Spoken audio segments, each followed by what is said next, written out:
무사셋. 안녕하세요. 법무사 김창산입니다. 안녕하세요. 노무사 안은지입니다.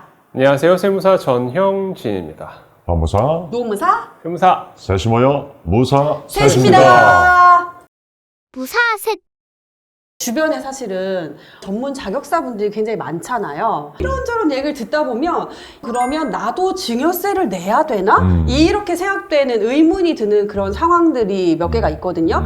그래서 그런 부분에 대한 얘기를 좀 나눠보면 어떨까 싶습니다. 좋습니다. 근데 예. 증여는 사실상 저희도 사실관계 파악하기가 너무 어려워요. 보통 이게 이 소득은 우리가 과세를 할 거야 라고 법문에 써 있거든요. 네. 근데 증여세는 맨 마지막 문구에 뭐라고 써 있냐면 위와 유사한 활동도 증여세를 부과할 것이다 이렇게 돼 있어요. 그러니까 법문에 있는 거 외에 증여라는 개념에 부합하면 언제든 증여세를 부과할 수 있다라는 게 기본적인 세법의 입장이거든요. 우리도 좀 어려워요, 이거 판단하기가. 도대체 그 유사한 활동이 뭔지에 대한 그쵸. 누군가의 판단이 필요한 거군요. 맞아요. 자산을 받는 수중자 입장과 과세관청의 입장과 다를 수밖에 없잖아요. 당연히 그쵸. 다르잖아요. 다르죠, 그쵸. 같을 수가 없잖아요. 네. 그래서 그거 할 때 좀 증여세가 많이 이슈가 되고 어려운 점이 있다. 뭐 그렇게 말씀드릴 수 있을 것 같아요. 증여라는 게 사실은 그냥 공짜로 준다라는 얘기잖아요. 근데 이게 계약이거든요. 단독 행위가 아니라는 거예요. 그러니까 준다라는 의사표시도 있어야 되고 그쵸. 받는다는 의사표시도 있어야 네, 되거든요. 네. 그리고 현실 생활에서는 그냥 뭐 계약서를 쓰고 증여를 하는 경우가 많지는 않잖아요. 그냥 그치.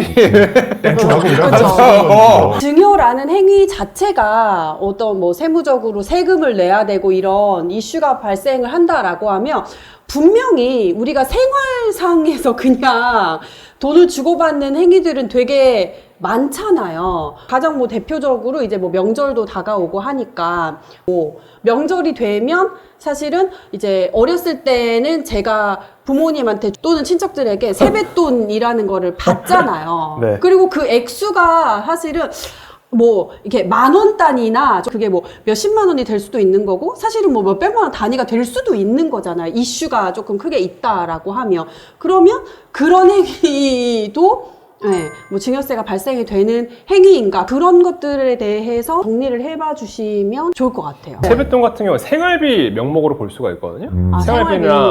그쵸. 생활비는 법에 명확하게 규정되어 있으면 이거는 과세를 하지 않습니다. 과세를 하지 않는데 잘 보셔야 돼요. 생활비라고 하는 것은 내가 돈을 받았잖아요? 그럼 그걸 써야 돼요.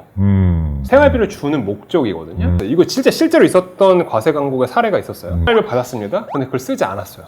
모았어. 그리고 이분이 이걸 어디다 썼냐면 정확하게 제가 부동산인지 코인지 기억이 안 나는데 뭘 할 때 샀어요. 이거 증여로 받습니다. 생활비라는 그 자체가 뭐냐면 정말 생활을 영위하기 위해서 내가 받았고 그걸 써야 되는데 넌 이걸 저축해놓고 무언가 부동산, 자산 증식을 위해 사용한 것이 아니냐라고 해서 이건 과세했던 유명한 사례가 있었거든요. 좀 억울하겠다. 그럴 수도 있죠. 그럴 수도 있어요.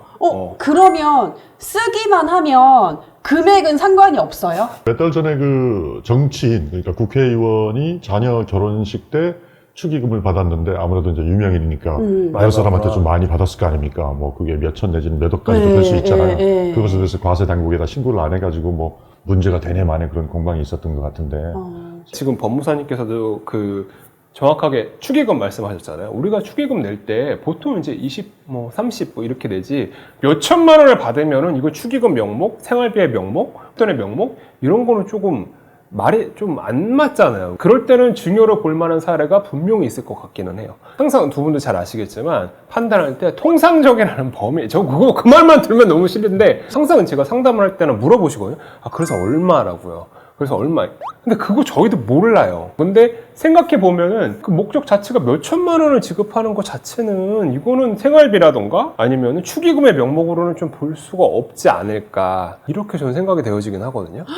이거 너무 애매하다. 애매하긴 해요. 네. 애매해요. 그럼 저 문득 또 궁금함이 든 건데 자녀가 있어요. 근데 이 자녀는 여러 가지 신체 구조상 유기농만 먹어야 되고 유기농 제품만 써야 돼가지고 생활비가 굉장히 많이 들 수밖에 없는 사람이에요. 그래서 부모님이 매달 1,000만 원의 생활비를 줄 수밖에 없고 이 1,000만 원을 오롯이 다 써요.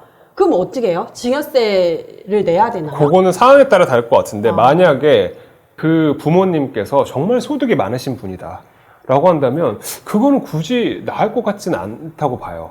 그걸 지급할 수 있는 능력이 되시니까. 근데 만약에 무언가 돈을 지급할 수 없는 능력에도 불구하고 고가의 돈을 지급한다면 전 의도를 볼 것 같거든요. 과세관청은. 재산 증식을 위해 자기의 부를 이전했다. 이렇게 볼 수가 있기 때문에 그때는 증여로 볼 수도 있을 것 같아요.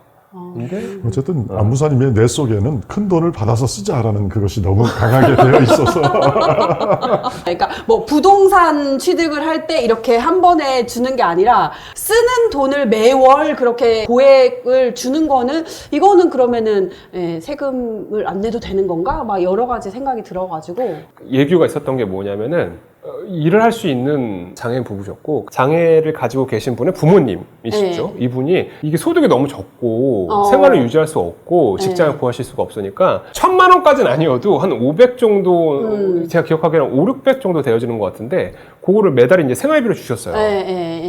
이거는 누가 봐더라도 생활을 하기 위한 목적으로 봐서 그죠, 병원도 다녀야 되고 하니까. 그럴 때는 일단은 증여로 보진 않았고 생활비로 인한 비과세로 됐던 제가 사례를 본 적이 있었거든요. 학비도 그렇죠. 학비. 그렇죠. 학비도 비과세요. 학비도 비과세입니다.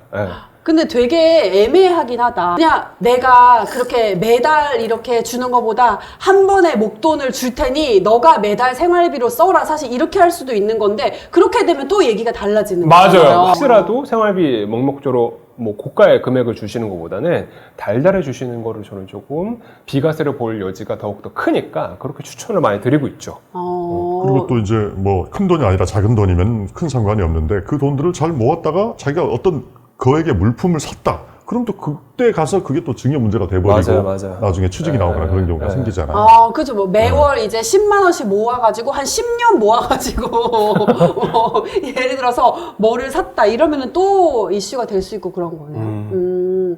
보통 증여세가 문제가 되어지는 게 뭐냐면은 부동산이나 동산을 취득할 때예요. 무사셋